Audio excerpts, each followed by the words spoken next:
लेक ही माहेरवरून निघाली की तिला काय देऊ आणि काय नको असं झालेलं असतं प्रत्येक आईलाच. अगदी कारची डिकी फुल होईस तोपर्यंत सामान दिलं जातं.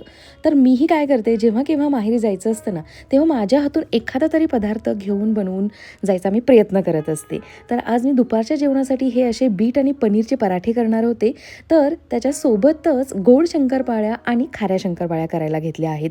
या अगोदरच्या व्लॉगमध्ये तुम्ही गुलाबजाम बनवलेले पाहिले असतील, तर तेही मी माझ्या माहेरी घेऊन जाण्यासाठीच बनवले होते. तर अशा पद्धतीनं मी पहिल्यांदा बीटाच्या पराठ्यासाठी कणिक मळून घेतली, लगेचच पुन्हा गोड शंकरपाळ्यासाठी मळून ठेवलं आणि मग हे सारं स्टफिंग रेडी करून घेतलं. आणि हे पनीर पण मी घरी बनवलेलं आहे बरं का.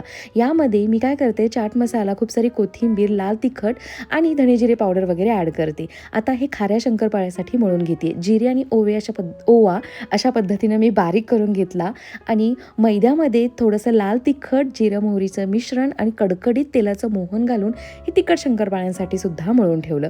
दोन्ही कणिक भिजतायत तोपर्यंत इकडे बीटाचे पराठे करायला घेतले. हे माझ्यासाठी आणि माझ्या मुलासाठी दुपारच्या जेवणासाठी बनत होतं. हल्ली मी काय करते, आठवड्यातून एक दिवस का होईना पण साडी नेसते. तर डोक्यात लगेच विचार आला की यार, आज आपण नाही नेसलो तर या आठवडा आपला स्किप होईल. म्हणून लगेच पटकन ही अशी व्हाईट कलरची जी श्रावण महिन्यासाठी अगदीच भारी साडी आहे ही नेसून घेतली. हलकी फुलकी साडी, खूप भारी वाटत होतं मला आणि मला वाटलं त्यापेक्षाही खूप सुंदर दिसत होती नेसल्यानंतर ही साडी. गोड शंकरपाळ्या तर अगदी बिस्किटासारख्या खुसखुशीत झाल्या होत्या.